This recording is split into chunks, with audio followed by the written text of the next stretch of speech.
दोस्तों, आज की यह कहानी एक ऐसे बेटे की है जिसके सामने ढेर सारा सोना पाने का अवसर था, किंतु फिर भी उसने उस अदृश्य शक्ति से केवल कुछ सूखी टहनियों की मांग की, क्योंकि उसकी बीमार मां को चारपाई की जरूरत थी।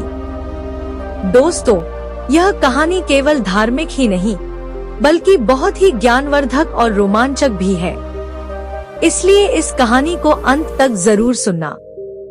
बात बहुत पुरानी है। भारत के दक्षिणी छोर पर बसा था एक छोटा सा गांव, जहां मिट्टी की सौंधी सौंधी सी महक में जीवन की सलता घुली हुई थी। खपेल की छतें, कच्ची दीवारें, आम और इमली के पेड़ों की छांव और खेतों में लहलहाती फसलें। यहाँ के लोग भोले भाले और बहुत परिश्रमी थे। यही था वह गांव, नीमपुर। इसी गांव के बाहर एक टूटी फूटी सी मड़िया में बिमला नाम की एक औरत रहती थी। बीमारी के कारण पूरी देह सूख चुकी थी। नेत्र भीतर को धंस गए थे, पर फिर भी उनमें ममता की एक अजीब सी चमक थी जो कभी नहीं बुझती थी। बिमला के लिए जमीन पर उठना बैठना मानो किसी पहाड़ चढ़ने के समान था। घर में ना चारपाई थी और ना दवाई। बिमला देवी का बस एक ही सहारा था, और वह था उसका बेटा चिरंजीव।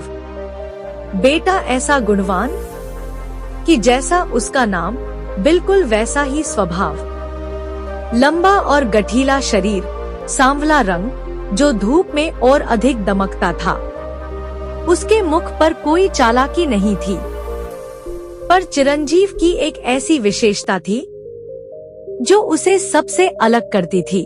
वह पेड़ पौधों से बहुत प्रेम करता था, और प्रेम भी ऐसा जैसे कोई अपने प्रियजनों से करता है। वह रोज सूर्योदय से पहले उठता, पानी का घड़ा उठाता और एक एक पेड़ को पानी देता, उनसे बातें करता, पत्तों को सहलाता, जैसे किसी पीड़ित व्यक्ति की सेवा की जाती हो। गांव के लोग उसे देखकर खूब हंसते थे। कोई कहता, यह लड़का सठिया गया है, और कोई कहता, यह पागल है। पर चिरंजीव इन सब बातों को हवा में उड़ा देता और अपने काम में लगा रहता था। गांव के बीचों बीच एक नीम का पेड़ था, बहुत पुराना और बहुत विशाल, जिसकी जड़ें पृथ्वी में इतनी गहरी थी कि लगता था जैसे धरती का हृदय उससे जुड़ा हो, और उसकी छांव में आधा गांव समा जाता था। गांव के बड़े बूढ़े कहते थे कि यह पेड़ सदियों पुराना है और इसमें कोई दैवीय शक्ति वास करती है, पर वह शक्ति क्या है यह कोई नहीं जानता था, और यही अनजानापन इस पेड़ को रहस्यमय बनाता था। उसी नीम के ठीक बगल में एक चमेली का पेड़ भी था, जिस पर हमेशा सफेद रंग के सुगंधित फूल खिले रहते थे।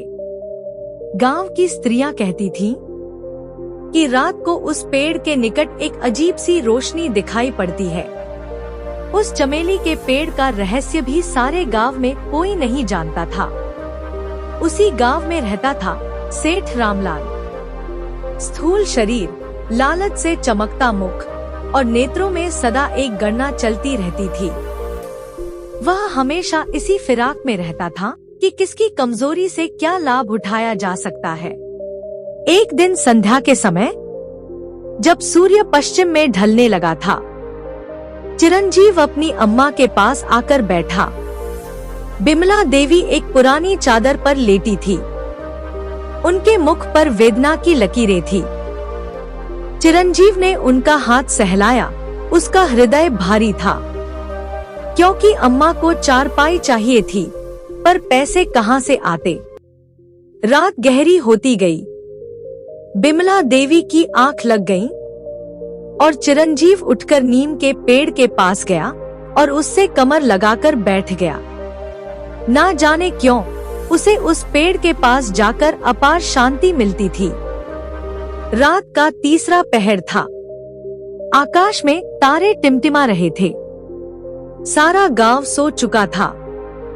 केवल झिंगुरों की आवाज थी जो रात के सन्नाटे को और गहरा कर रही थी। चिरंजीव नीम की जड़ के निकट घुटने मोड़कर बैठा था। उसके नेत्रों से आंसू बह रहे थे। बिना किसी शब्द के, बिना किसी आवाज के, उसके दिल का दर्द आंखों के रास्ते बाहर आ रहा था। और तभी कुछ ऐसा हुआ जो कभी किसी ने सोचा नहीं था। नीम की पत्तियां सरसराई। एक नहीं, दो नहीं, बल्कि पूरा पेड़ एक साथ झूम उठा, जैसे किसी ने उसे भीतर से जगाया हो। हवा का एक भी झोंका नहीं था, पर उसकी शाखाएं हिल रही थी। फिर अचानक से एक आवाज आई। वह आवाज जैसे मिट्टी की गहराई से उठ रही थी, जैसे सदियों की चुप्पी एक साथ टूट गई हो। चिरंजीव, तुझे क्या पीड़ा है? आवाज को सुनकर चिरंजीव के रोंगटे खड़े हो गए। वह चौंक कर पीछे हटा। उसका हृदय तीव्र गति से धड़कने लगा। उसने इधर उधर देखा, कोई नहीं था। फिर उसकी दृष्टि नीम के पेड़ पर टिकी। पर अचरज की बात यह थी कि उसे इस आवाज को सुनकर डर नहीं लगा, बल्कि उसे एक विचित्र शांति का एहसास हुआ, जैसे किसी परिचित की आवाज आई हो। वह धीरे धीरे उठा और पेड़ के तने पर अपना हाथ रखा। तने की छाल गर्म थी, जैसे भीतर कोई जीवित हो। चिरंजीव ने कांपती आवाज में कहा, अम्मा बीमार है, जमीन पर सोती है। उनकी देह को बहुत कष्ट होता है। मेरे पास कुछ नहीं है, पर अम्मा के लिए चारपाई तो बनानी ही होगी। नीम का पेड़ एक बार फिर झूम उठा और उसमें से फिर एक आवाज आई, मांग चिरंजीव, तू जो कुछ मांगेगा तुझे वही मिलेगा। चाहे तू सोना मांग, चाहे चांदी मांग, और चाहे धन मांग। तूने वर्षों तक मुझे सींचा है, मेरी बहुत सेवा की है। आज मैं तुझे वरदान देता हूँ। चिरंजीव के नेत्र फिर भर आए। उसने एक पल सोचा, फिर धीरे से बोला, मुझे बस कुछ सूखी टहनियां दे दो, उनसे अम्मा के लिए चारपाई बन जाएगी और उन्हें चैन से सोने की जगह मिल जाएगी। मेरे लिए यही बहुत है। एक गहरी लंबी चुप्पी के बाद फिर पेड़ से एक ऐसी आवाज आई जो उदासी और ममता से भरी हुई थी, जैसे कोई बड़ा बुजुर्ग किसी बच्चे की बात सुनकर भीतर तक हिल गया हो। चिरंजीव, मुझे सोना मांगने वाले तो बहुत मिले, पर ऐसा निस्वार्थ हृदय मैंने पहली बार देखा है। जा चिरंजीव, तेरी माँ की सेवा स्वयं धर्म है। उसी क्षण नीम की सूखी टहनियां टूट टूट कर जमीन पर गिरने लगी। एक के बाद एक ढेर लगता गया। चिरंजीव ने उन्हें समेटा, अपने वस्त्र की पोटली बनाई और घर की ओर चल पड़ा। उसके कदम हल्के थे, पर मन में एक अजीब सी प्रसन्नता थी। घर आकर उसने टहनियां एक कोने में रख दी और माँ के पास लेट गया। थकान तो थी, पर नींद में एक मिठास भी थी। प्रातः काल सूर्य की पहली किरण जब खिड़की की दरार से भीतर आई, तो कमरे में एक अजीब सी चमक फैल गई। बिमला देवी पहले जागी थी। उन्होंने अपने नेत्र खोले और जो दृश्य देखा, उससे उनकी सांसें रुक गईं। कोने में रखी सूखी टहनियां शुद्ध सोने में बदल चुकी थी। वे कांपती आवाज से बोली, चिरंजीव, उठ बेटा। चिरंजीव ने उठकर देखा तो वह भी स्तब्ध रह गया। उसने अपनी आंखें मली और फिर से देखा। टहनियां तो वही थी, वही आकार, वही रूप, पर अब वे सब सोने की थी। उसने एक टहनी उठाई। उसमें वजन था, चमक भी थी। वह कोई सपना नहीं था, बल्कि सादृश हकीकत थी। माँ ने हाथ जोड़े, नेत्र बंद किए और ऊपर की ओर देखा। उनके होठों पर केवल एक शब्द था, धन्यवाद ईश्वर। चिरंजीव अभी भी उस टहनी को निहार रहा था। उसके मन में ना लोभ था, ना उत्साह का वह शोर जो अक्सर धन पाने पर होता है। उसके भीतर केवल एक भाव था कि अब उसकी अम्मा को चारपाई जरूर मिल जाएगी। मगर दोस्तों, नियति को कुछ और ही मंजूर था। किसी का सुख किसी की आंखों से छुपता नहीं है, और सेठ रामलाल की आंखें तो पूरे गांव पर लगी रहती थी। जैसे चील की दृष्टि हर समय शिकार की खोज में जमीन पर लगी रहती है। उस दिन बाजार में जब चिरंजीव एक टहनी लेकर निकला तो सेठ की तिरछी निगाह उस पर पड़ी। लालची आंखें सोने की चमक को दूर से ही पहचान लेती हैं। सेठ के मन में लालच का बीज उमड़ पड़ा, जो धीरे धीरे एक विष का वृक्ष बनने वाला था। सेठ रामलाल का घर गांव में सबसे बड़ा था।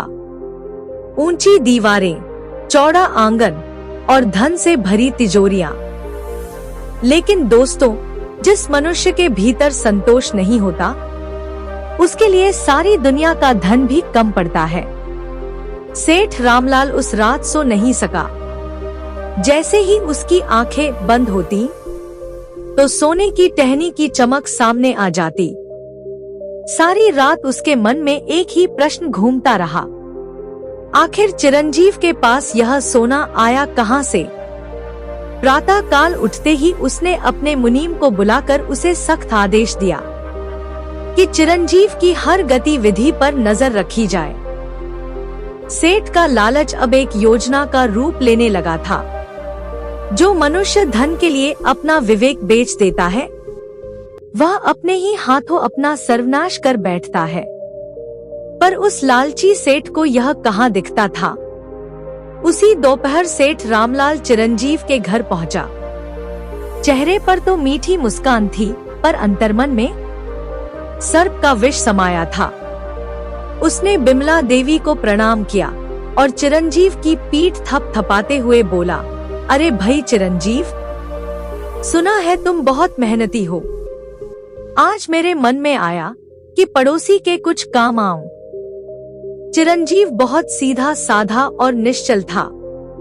उस बेचारे को क्या पता था कि मीठे बोलों के पीछे कितना विष छुपा होता है। उसने सेठ को बड़े सम्मान पूर्वक बैठाया। तभी सेठ की दृष्टि कोने में रखी सोने की टहनियों पर पड़ी तो नेत्र चमक उठे, पर वह अपने भाव छुपाकर बोला, अरे चिरंजीव, तुम यह पीतल की टहनियां कहां से लाए? मैं तो इन्हें सोना समझ बैठा था। चिरंजीव ने एक बार टहनियों को देखा तो उसे कुछ अजीब सा लगा, पर वह कुछ बोला नहीं। सेठ वहां कुछ देर बैठा उसे बातों में उलझाता रहा और बीच बीच में इधर उधर हाथ फेरता रहा। जाते समय उसने इतनी चालाकी से सोने की टहनियां उठाकर अपने थैले में डाली और पीतल की टहनियां वहां रख दी कि किसी को भनक तक नहीं लगी। चोर की नियत काली और नजर व हाथ बड़े तेज होते हैं। सेठ रामलाल कुछ ही देर में अपनी नजरबंदी का खेल दिखाकर चला गया। शाम को चिरंजीव ने जब टहनियां उठाई तो उसका मन एक पल के लिए ठिठक गया। वही आकार, वही रूप, पर सोने की चमक कहाँ गई? उसने सोचा, शायद धूप में रंग बदल गया होगा, पर भीतर कुछ था जो उसे बेचैन कर रहा था। बिमला देवी ने अपने बेटे का मुख देखा तो वह तुरंत उसकी कशमकश को समझ गई, क्योंकि दोस्तों, माँ की आंखें कभी धोखा नहीं खाती। उन्होंने एक टहनी हाथ में ली और उसे अच्छे से जांच परख कर बोली, बेटा, किसी ने छल किया है। यह सुनकर चिरंजीव का मन भारी हो गया, पर उसने माँ को ढांढस बंधाया। अम्मा, जो गया सो गया। ईश्वर सब देखता है। उधर सेठ रामलाल सोने की टहनियां लेकर घर पहुंचा। उसने तिजोरी खोली, टहनियां रखी और सोचने लगा, इसके पास यह सोना आया कहां से। रात भर उसके मन में एक ही विचार घूमता रहा। सुबह उठते ही उसने निर्णय किया कि चिरंजीव का पीछा किया जाएगा। अगले कुछ दिन सेठ स्वयं चिरंजीव पर दृष्टि रखने लगा। दूर से छुपकर उसका पीछा करने लगा, जैसे कोई शिकारी अपने शिकार की प्रतीक्षा करता है। एक दोपहर को चिरंजीव एक बड़ा बोरा उठाकर नीम के पेड़ की ओर चला। सेठ भी उसके पीछे पीछे चला, पर कुछ दूरी बनाए रखी। वह एक घनी झाड़ी के पीछे छुप गया। चिरंजीव नीम के पास पहुंचा। उसने पेड़ को प्रणाम किया, पानी दिया और फिर जमीन पर बिखरे सूखे पत्ते और टहनियां बड़े प्रेम से बोरे में भरने लगा। एक एक पत्ता ऐसे उठाता जैसे कोई बहुमूल्य वस्तु संभाल रहा हो। उसके मुख पर एक शांत संतोष था। सेठ झाड़ी के पीछे से यह सब देख रहा था। उसकी समझ में नहीं आया कि यह केवल पत्ते और टहनियां क्यों बटोर रहा है, पर उसके मन ने कहा, शायद इसी में कोई रहस्य छुपा है। चिरंजीव बोरा भरकर घर की ओर चल पड़ा। सेठ वहीं रुका रहा। उसकी आंखें उस नीम के पेड़ पर टिकी थी। पेड़ शांत खड़ा था, पर सेठ को लगा जैसे पेड़ की पत्तियां उसे घूर रही हैं। एक अजीब सी सहन उसकी रीढ़ में दौड़ गई, पर लालच के आगे भय भी घुटने टेक देता है। उसने मन में ठान लिया था कि आज रात यह रहस्य जरूर खुल जाएगा। और ठीक उसी पल चमेली के पेड़ के पास से एक अत्यंत हल्की, लगभग अनसुनी सी आह उठी, जैसे किसी ने गहरी सांस ली हो। सेठ ने डरकर इधर उधर देखा, पर आस-पास कोई नहीं था। रात गहरी हो चली थी। गांव के सभी दीपक बुझ चुके थे। आकाश पर बादलों की पतली चादर थी, जिसके पीछे से चांद हल्की हल्की सी रोशनी बिखेर रहा था। सेठ रामलाल एक बड़ा खाली बोरा उठाए, सिर पर कपड़ा लपेटे, चुपचाप नीम के पेड़ की ओर बढ़ा। उसके मन में लालच का अंधा विश्वास था कि जो चिरंजीव के लिए सोना बना था, वह उसके लिए भी सोना बनेगा। नीम के पेड़ के पास पहुंचकर वह रुका। पेड़ हमेशा की तरह स्थिर और मौन था। सेठ ने चारों ओर देखा। दूर दूर तक कोई नहीं था। उसने घुटने टेके और जमीन पर बिखरे सूखे पत्ते और टहनियां तेजी से बोरे में ठूसने लगा। मन में ना कोई प्रेम था, ना श्रद्धा, केवल सोना पाने की ललक थी, जो बताती है कि लालच के वशीभूत होकर मनुष्य कितना नीचे गिर सकता है। तभी चमेली के पेड़ की पत्तियां बिना हवा के थरथरा उठीं। सेठ ने एक पल रुककर उस पेड़ को देखा। उस पेड़ के पास खड़े होकर उसे एक विचित्र अनुभूति हुई, जैसे कोई उसे देख रहा हो। भीतर से बहुत गहराई से एक हल्की सी सुगंध हवा में फैली, पर वह चमेली की नहीं थी। डर के मारे सेठ के रोंगटे खड़े हो गए, पर किसी तरह उसने अपने भय को दबाया और तेजी से बोरा भर लिया। नीम का पेड़ उस पूरी रात मौन रहा, पर उसकी चुप्पी किसी तूफान से पहले की शांति जैसी थी। सेठ बोरा घसीटता हुआ घर पहुंचा। सांस फूल रही थी, माथे पर पसीना टपक रहा था, पर सेठ रामलाल को सोने के अलावा कुछ नहीं दिखाई दे रहा था। जल्दी से उसने कमरे के किवाड़ बंद किए, दीपक जलाया और थरथराते हाथों से बोरे का मुंह खोला। और फिर वो हुआ जिसकी उसने कभी कल्पना भी नहीं की थी। बोरे में से पहले एक सांप निकला, फिर दूसरा और फिर तीसरा। एक के बाद एक सांप निकलते गए। पूरा कमरा सांपों से भर गया। कुछ फर्श पर फैल गए, कुछ दीवारों पर चढ़ गए और कुछ इधर उधर कोनों में जमा हो गए।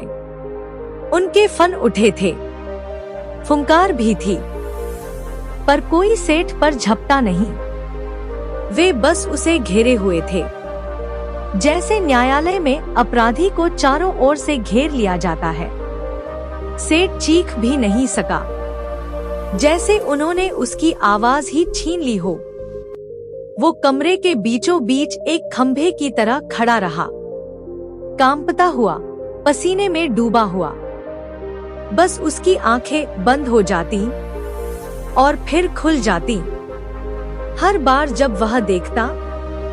सांप वहीं के वहीं मिलते, फन उठाए उसे घूरते हुए।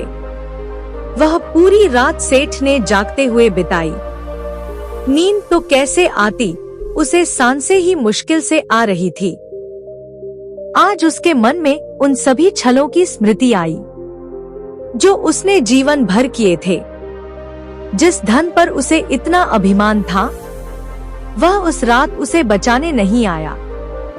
दोस्तों, हमारे बुजुर्गों ने बिल्कुल सही कहा है, जो जैसा बीज बोता है वैसी ही फसल काटता है। सेठ रामलाल भी आज अपनी ही बोई फसल काट रहा था। प्रातः काल की पहली किरण फूटी, सारे सांप अदृश्य हो गए। एक एक करके जैसे आए थे वैसे ही चले गए।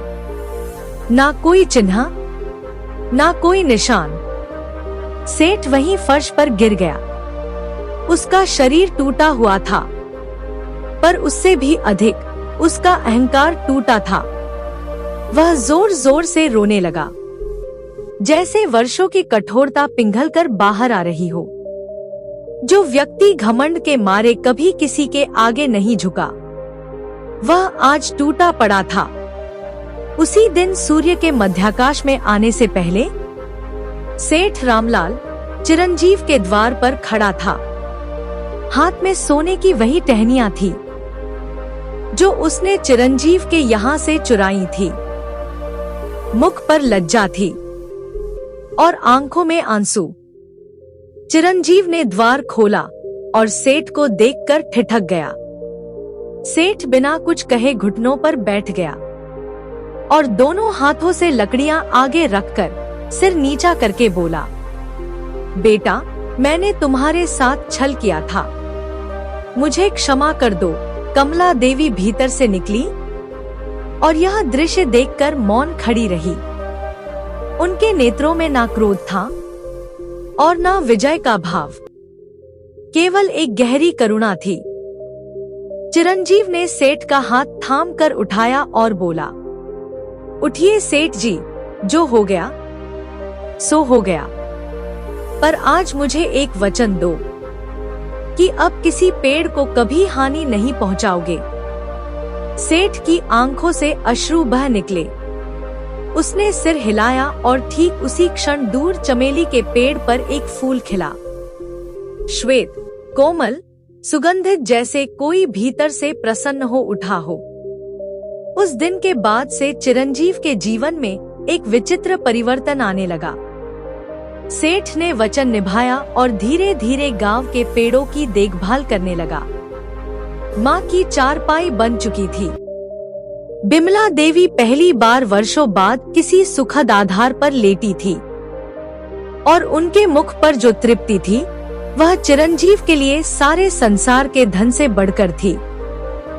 पर एक बेचैनी अब भी थी जो चिरंजीव को चैन नहीं लेने देती थी।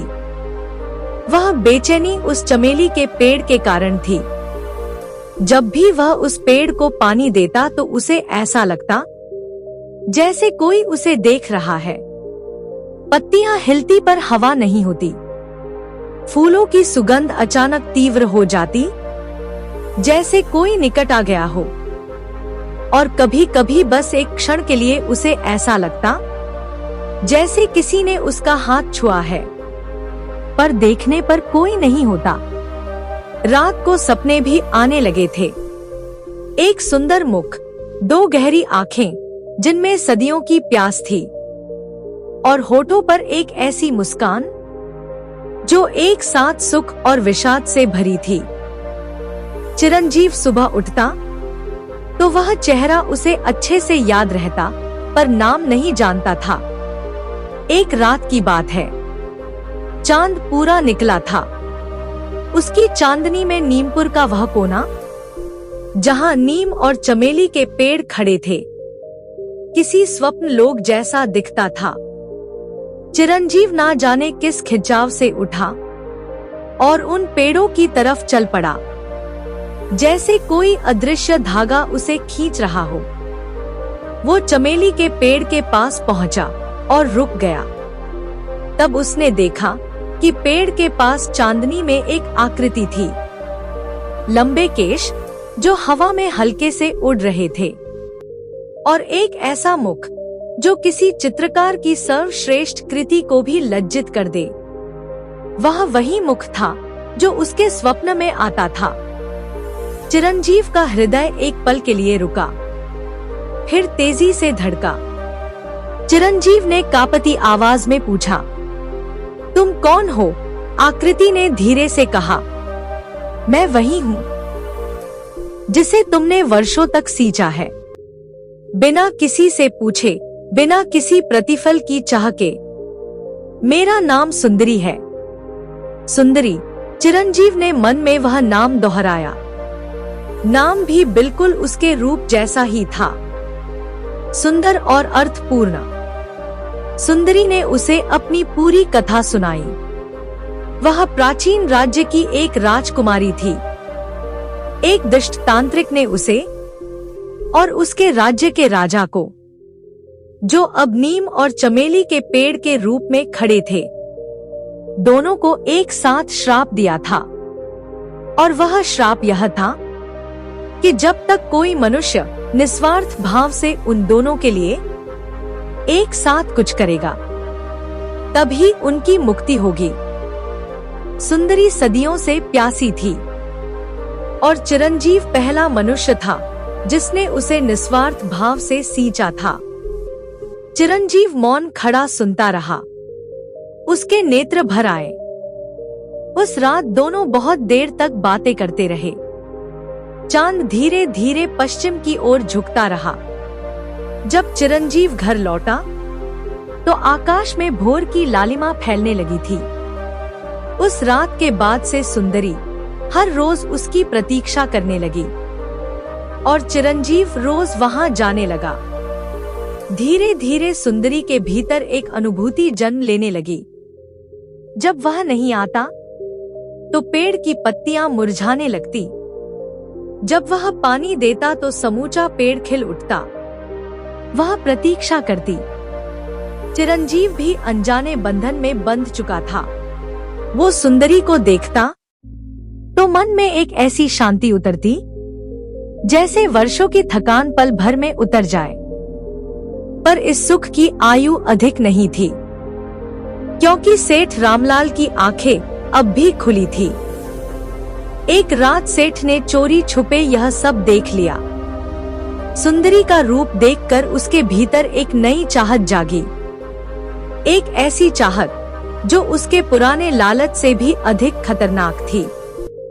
पहले उसे धन का लोभ था, लेकिन अब इससे भी बड़ा अंधापन आ चुका था। उसने उसी रात एक निर्णय किया। उस निर्णय के कारण नीमपुर पर एक नया संकट मंडराने लगा, जो चिरंजीव की सुंदरी और उस नीम के पेड़ सहित पूरे गांव को हिला देने वाला था। चमेली के फूल उस रात किसी अनजान भय से थरथरा उठे। सेठ रामलाल ने उस रात घर लौटकर अपने एक पुराने परिचित को संदेश भिजवाया। वह परिचित पंडित कालीचरण था, जिसे गांव के लोग ढोंगी तांत्रिक के नाम से जानते थे। लंबा दुबला शरीर, आंखों में एक कृत्रिम तेज और मुख पर सदा एक ऐसी मुस्कान जो देखने वाले को असहज कर देती थी। वह धर्म के वस्त्र पहनकर अधर्म का व्यापार करता था, और ऐसे लोग समाज में सबसे अधिक घातक होते हैं। सेठ ने उसे सारी बात बताई। चमेली का पेड़ सुंदरी का रूप और चिरंजीव का संबंध। कालीचरण की आंखें यह सुनकर चमक उठी। उसने कहा, इस आत्मा को वश में करना कठिन नहीं है, पर इसके लिए चिरंजीव को यहाँ से हटाना होगा। जब तक वह निकट है, कोई काला जादू उस पेड़ के पास नहीं टिकेगा। सेठ ने योजना बनाई। अगले दिन वह चिरंजीव के पास गया और अत्यंत मीठे स्वर में बोला, चिरंजीव बेटा, पास के गांव में मेरे एक मित्र का खेत है। वहाँ 1-2 दिन का काम है। मेहनताना अच्छा मिलेगा। चिरंजीव ने काम के लिए हामी भर ली। जाते समय वह चमेली के पेड़ के पास रुका। उसने धीरे से पत्तियां सहलाई और मन ही मन कहा, 3 दिन में लौट आऊंगा। चिरंजीव के जाते ही उस रात कालीचरण नीम के पेड़ के पास पहुंचा। हाथ में एक काली थैली थी, मुख पर कुटिल भाव और पाव में वह अधीरता थी जो पाप करने से पहले होती है। सेठ भी साथ था, पर थोड़ी दूरी पर खड़ा था। कालीचरण ने चमेली के पेड़ के चारों ओर एक घेरा खींचा। थोड़े काले तिल बिखराए, कुछ अजीब शब्द बुदबुदाए और थैली में से एक जलती हुई वस्तु निकालकर पेड़ की जड़ के पास रखने लगा। और तभी धरती कांप उठी। पहले हल्की सी थरथराहट, फिर कुछ और तेज, और फिर इतनी तीव्र कि कालीचरण के पांव लड़ खड़ा गए। नीम का पेड़ भयंकर रूप से झूमने लगा, जैसे किसी विशाल शक्ति ने उसे झकझोर दिया हो। उसकी शाखाएं आंधी में फड़फड़ाई। ढेरों पत्तियां एक साथ झड़कर कालीचरण पर गिरने लगी, जैसे पेड़ ने अपना क्रोध प्रकट किया हो। नीम के तने से एक तीव्र प्रकाश निकला, जो रात के अंधकार को चीरता हुआ आकाश तक गया। कालीचरण की काली थैली उसके हाथ से छूट गई। वह पीछे हटा, ठोकर खाई और गिर पड़ा। उसके मुख से वे शब्द निकले जो किसी पापी के मुख से तभी निकलते हैं जब उसका पाप उस पर ही पलट पड़े।